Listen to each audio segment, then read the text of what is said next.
अस्सलाम वालेकुम दोस्तों, इस वीडियो के अंदर मैं आपको सोल्डरिंग आयरन को इस्तेमाल करना सिखाऊंगा और मज़ीद आपको कुछ टिप्स भी बताऊंगा जिससे आपकी काम करने की रफ़्तार तेज़ और सफाई सुथराई आपकी ज़्यादा हो जाएगी। देखिए, मेरे ख़्याल से ये जो सोल्डरिंग आयरन है, ये इस्तेमाल करना बहुत ही प्रॉपर इस्तेमाल करना बहुत ही ज़रूरी है। मेरा ख़्याल है कि जो फुल इलेक्ट्रॉनिक्स का काम है उसमें से 30% जो काम है वो आपको आ गया जब आपको सिर्फ सोल्डरिंग आयरन जो है वो प्रॉपर इस्तेमाल करना आ जाएगा। कुछ लोग कहते हैं कि सोल्डरिंग आयरन इस्तेमाल करना सबसे आसान है, लेकिन मैं कहता हूं कि सोल्डरिंग आयरन इस्तेमाल करना काफ़ी टेक्निकल है, क्योंकि ये इतनी आसान चीज़ नहीं कि हम दावा कर सकें कि ये पहले दिन ही बंदे को आ जाएगी। पहले दिन तो काविया पकड़ना और उसमें से कली को पिघलाना ये तो हर बंदे को आ जाएगा, लेकिन उसको प्रॉपर यूज़ करने के लिए आपको सालों के साल भी लग सकते हैं। मुझे इस्तेमाल करते हुए 10 साल हो गए हैं और हर साल मुझे ये लगता है कि मुझे पिछले साल सोल्डरिंग आयरन इस्तेमाल करना नहीं आता था। हर साल मुझे ऐसा ही लगता है। तो मैंने इन 10 सालों के अंदर जो भी सीखा है मैं आपको वो टिप्स बताऊँगा, गौर से इंशाल्लाह देखिएगा। तो जो आपने बहुत अरसा बाद सीखना है वो आपको एक ही दिन में सीखने को मिल जाएगा, क्योंकि मैंने ये ओवर द बहुत सारे ईयर्स इन बातों को सीखा है, यकदम मुझे इनका पता नहीं चला। तो सबसे पहली टिप्स मैं जो आपको देना चाहूँगा कि अगर मोबाइल रिपेयरिंग चाहे आप कर रहे हो या कोई भी छोटी इलेक्ट्रॉनिक्स की चीज़ें आप रिपेयर कर रहे हो, तो आपके लिए एक सोल्डरिंग आयरन काफ़ी नहीं है। ये देखिए, मेरे पास 2 सोल्डरिंग आयरन है। ये जो है आप देख रहे हैं कि ये 30 वाट का सोल्डरिंग आयरन है और ये जो है 60 वाट का है। तो 2 ही आपके पास होने चाहिए। पहली मेरी आपकी टिप आपको ये है कि कभी भी एक सोल्डरिंग आयरन मत यूज़ कीजिए। ये ना हो कि आप कहेंगे सिर्फ छोटा ठीक है, बड़ा रहने दें। ये कह लीजिए बड़ा हम ले लेंगे, चले बड़े में ज़्यादा हीट होती है, वो छोटे के तौर पर भी काम कर जाएगा। ऐसी बात बिल्कुल नहीं है, दोनों का प्रॉपर इस्तेमाल है।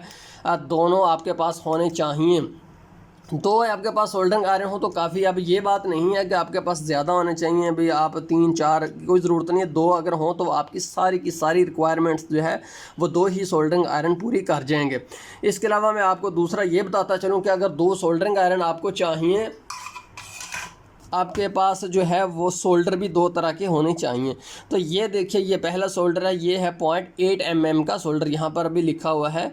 इसका डायामीटर जो है वो 0.8 mm है। और दूसरा सोल्डर जो है ये है 0.4 mm का। अब आपके पास 2 सोल्डर होने चाहिए। जब भी आप बड़े टांके लगाएंगे तो आप बड़ा सोल्डर यूज़ करेंगे, छोटे बारीक पॉइंट यूज़ करने के लिए तो आप छोटा सोल्डर यूज़ करेंगे। और मैं आपको रिकमेंड करूँगा कि मोबाइल फ़ोन में आप जो है हमेशा 0.4 mm का सोल्डर ही यूज़ करें, चाहे आपने जहाँ पर भी यूज़ करना हो, चाहे LCD में चार्जिंग बेस लगाने के लिए, स्पीकर जहाँ भी इस्तेमाल कर रहा हूँ मोबाइल के अंदर, आप 0.4 mm का सोल्डर यूज़ कीजिए। बड़ा सोल्डर जो है ये थोड़ी से बड़े जो इलेक्ट्रॉनिक्स डिवाइसेस हैं उनके लिए बेस्ट रहेगा। या ऐसा है कि कहीं पर जैसे मोबाइल फ़ोन के टांके हैं, ये कोई इस तरह की बड़ी मोटी चीज़ स्पीकर के टांके लगाने हैं, तो वहाँ पर आप ये बड़ा सोल्डर इस्तेमाल कर सकते हो। बट मोबाइल फ़ोन के अंदर ये जो अगर आप ज़ाहिर है कि आप वो वीडियो देख रहे हैं तो आप नए नए ही इस फील्ड में आ रहे हैं, तो आप 0.4 mm का सोल्डर यूज़ कर लीजिए, वो आपके लिए बेस्ट रहेगा। ये मेरा आपको मशवरा है। दूसरा तीसरा मेरा आपको मशवरा ये है कि ये देखिए, ये एक सोल्डर पेस्ट है, ये इस तरह की डब्बी के अंदर आती है, 15 रुपये की ये मिल जाती है। तो आप उनको कहेंगे सोल्डर वाली पेस्ट दे दें, ठीक है जी। ये आपको वो दे देंगे। आपने जब भी काविया यूज़ करना हो, ठीक है, जब भी काविया अपनी प्रॉपर जगह से उठाना है, फ़र्ज़ कर लेंगे यहाँ मेरा सोल्डरिंग आयरन पर, जब भी मैंने उठाकर टांका लगाना है तो सबसे पहले मैं इसको इस बिट के अंदर डालूंगा। देखिए, अभी आप देख रहे थे इसकी बिट काली है, आप देख रहे हैं इसकी बिट काली है, लेकिन जो ही मैं इसके अंदर इसको डालूंगा तो देखिए कितनी एकदम नीट एंड क्लीन हो जाती है। तो आप ये देखिए, ये 60 वाट का काफ़ी, इसकी बिट भी आप देख रहे हैं कि बिल्कुल काली है। तो देखिए, जो ही हम इसके अंदर डालते हैं तो एक लम्हे के लिए बिट जो नीट एंड क्लीन हो जाती है। ये मेरा आपको मशवरा है कि हर दफ़ा जब भी काविया आपके जाए पॉइंट की तरफ, सबसे पहले वो इस पेस्ट के अंदर जाए। टांका लगाने से पहले उठाया, इसमें डाला, सीधा आपने टांका लगाया, फिर वापस वहीं पर रख दिया। ये बहुत रिकमेंड है, वरना ये आपको ज़लील करेगा ये जो सोल्डरिंग आयरन है। उसके अलावा मेरी आपको तीसरी टिप्स दोस्तों ये है कि जब ये आप सोल्डरिंग आयरन को रखते हैं, मसलन कि मैंने आधा घंटा इसको यूज़ नहीं करना, 10 मिनट यूज़ नहीं करना, 5 मिनट यूज़ नहीं करना, तो फिर ऐसे होता है कि मैं इसको रख देता हूँ, उसकी पड़े पड़े की बिट जो है काली हो जाती है।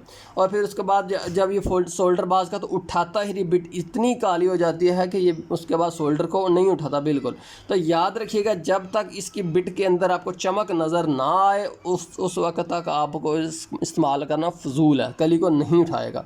ये मेरा तजर्बा है, मैं आपको बता रहा हूँ कि जब इसकी बिट काली हो उसके अब उस दौरान आप इससे टांका नहीं लगा जाते। बिट के अंदर चमक होनी चाहिए और ये सोल्डर को पिघलानी होनी चाहिए, क्योंकि जब ये बिट काली हो जाती है तो इसके ऊपर एक इंसुलेटर आ जाता है, ऑक्सीडेशन हो जाती है। फिर प्रॉब्लम ये आता है कि ये जो है हीट इसकी जो है अंदर ही रह जाती है, उस लेयर से हीट आगे जो है जो आपका सोल्डर है उसको ट्रांसफ़र नहीं होती। जब सोल्डर को हीट ही ट्रांसफ़र नहीं होती तो पिघलता ही नहीं। फर्ज कर लीजिए कि ये इस तरह से भी काली हुई पड़ी है ना कुछ थोड़ी सी, अभी तो ये काली सिर्फ ऊपर ऊपर लेयर है, लेकिन उसमें बेसिकली इसकी बेस जो है वही ख़राब हो जाती है। अब मैं इसको यहाँ पर डालूँगा इसके अंदर और फिर इसके अंदर मैं सोल्डर लगा लूँगा। देखिए किस तरह तेज़ी सोल्डर पिघल रहा है। देखिए अब ये आपको बहुत ही नीट एंड क्लीन हो गया। अब मैं यहाँ पर कुछ सोल्डर लगा दूँगा। अब मैं बेशक इसको 20 मिनट रख दूँ, आधा घंटा रख दूँ, इसके ऊपर चाहे मैं सोल्डर अब लगा दिया एकदम, अब ये बिट ख़राब नहीं होगी। तो ये मेरे आपको टिप है कि जब आपने सोल्डरिंग आयरन 10 मिनट यूज़ नहीं करना, इसको बिट के अंदर डालिए, इसके ऊपर सोल्डर लगाइए, इसको पेस्ट के अंदर डाल के इसके ऊपर सोल्डर का कर रख दीजिए। फिर आप चाहे 50 मिनट के बाद, घंटे बाद भी इसको दोबारा बिट में डालोगे तो नीट एंड क्लीन जो है वो हो जाएगी बिट, आप देख रहे हैं। ठीक है जी, ये आपको दूसरी टिप है। अगली नसीहत दोस्तों मैं आपको ये करूँगा कि कभी भी इसको प्लास्टिक पिघलाने के लिए इस्तेमाल मत कीजिए। फ़र्ज़ कर लेके ये जो प्लास्टिक है मेरे पास, अगर मैं इसको यहाँ से पिघलाऊँगा, यूँ करूँगा, वो करूँगा, तो ये जो है बिट इसकी बहुत जल्दी ख़राब हो जाएगी। कोशिश कीजिए कि इसको प्लास्टिक के लिए आप इस्तेमाल ना कीजिए, दूसरा सोल्डरिंग आयरन ले लीजिए, उसको प्लास्टिक के लिए इस्तेमाल कीजिए। लेकिन फिर भी कभी कभी आपको बहुत ज़्यादा इस्तेमाल करना पड़ जाए तो बिट को सिर्फ एक तरफ से यूज़ कीजिए, दूसरी तरफ से बिट को बचा लीजिए, या इसकी सिर्फ पिन जो है, नोक जो है, यहाँ से सिर्फ वही इस्तेमाल कीजिए, सारी बिट को इस्तेमाल ना कीजिए, ताकि कुछ ना कुछ इसका हिस्सा जो है वो बच जाए। सारी की सारी बिट के ऊपर से अगर ये सोल्डर उतर गया तो बाद में इसको सोल्डर पकड़ाना बहुत ही मुश्किल हो जाएगा, प्रॉब्लम हो जाएगा। और जब आपने इसको अगर प्लास्टिक के लिए यूज़ कर भी लिया तो फिर उसको फ़ौरन इसके अंदर डाल के इसके ऊपर सोल्डर लगा दीजिए। इस तरह से काफ़ी ज़्यादा सोल्डर लगा दीजिए ताकि ये जो है, देखिए अब दोबारा मैंने सोल्डर इसके ऊपर लगा दिया तो अब मुझे कोई प्रॉब्लम नहीं है। लेकिन अगर मैं इसको इस्तेमाल करने के बाद प्लास्टिक पिघलाने के बाद रख देता तो इसके बाद उसने कली अपनी परमानेंट छोड़ देनी थी और फिर कली पकड़ाने में बहुत ज़्यादा प्रॉब्लम आ जाना था।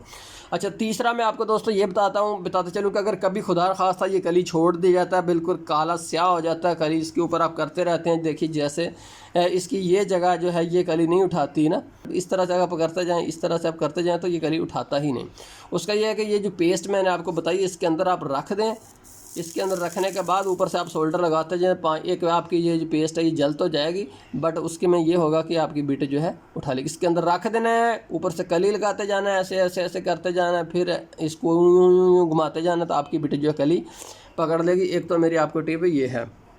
ये नाज़रीन 60 वाट का काविया है। अभी मैं आपको 30 वाट का दिखाता हूँ। ये छोटा है, ये 30 वाट के लिए मोबाइल के अंदर जितने भी मेरे टांके हों मैं इससे लगाता हूँ। तो इसमें आप देखिए इसकी जो बिट है ये मैंने आगे से मोड़ी हुई है। तो आप जो छोटा काविया उसकी बिट मोड़ लीजिए, उससे आपको बहुत ज़्यादा काम करने में सहूलत रहती है। ये आप अभी तो आपको नहीं पता चलेगा, आप कहेंगे नहीं जी कंपनी की तरफ से जैसे सीधी बिट है ये वैसे ही यूज़ करेंगे। देखिए कंपनी की तरफ से टेढ़ी बिट इस तरह की भी आती हैं, लेकिन चूँकि हमारे मार्केट में वो सिर्फ सीधी जो बिट है इस तरह की वही सेल करते हैं। उनको पता है कि यहाँ पर बहुत ज़्यादा वैरायटी नहीं लाते, भी इसको भी टेढ़ी कर सकते हैं, तो इसलिए वो नहीं लाते। अलबत्ता आप इसको बिगड़ा लें, मोड़ लेंगे तो उससे आपके काम करने की जो है काफ़ी आसानी हो जाएगी। और तीसरा मैं आपको रिकमेंड करूंगा कि आपकी जो है मोबाइल फ़ोन रिपेयरिंग के लिए आपकी बिट एंड से बिल्कुल बारीक होनी चाहिए, सुई की तरह होनी चाहिए।